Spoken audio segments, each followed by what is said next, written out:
వెంకటేశ్వర స్వామివారి మెట్ల మార్గ రహస్యం గురించి మనం ఇప్పుడు తెలుసుకుందాం. ప్రతి మెట్టు పైన ఇరువైపులా ఇద్దరు వైష్ణవ దూతలు ఉంటారు.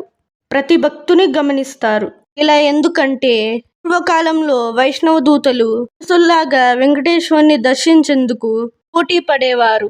అయితే ఆ దూతలతో మనుషులు పోటీ పడలేక చాలా మంది వెంకటేశ్వర స్వామిని దర్శించలేకపోయారు.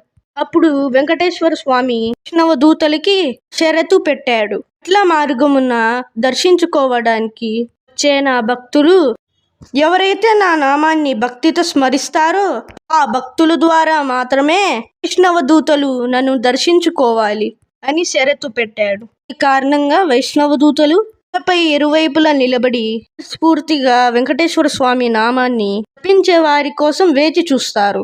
భక్తుడైతే స్వామివారి నామాన్ని జపిస్తూ కొండ ఎక్కుతారో చుట్టూ వందలాది వైష్ణవ దూతలు చోట చేరి ఆ భక్తుణ్ణి జాగ్రత్తగా కాపాడుతూ స్వామివారి దర్శనం అయ్యేంత వరకు తనతో ఉంటూ కొండ దిగిన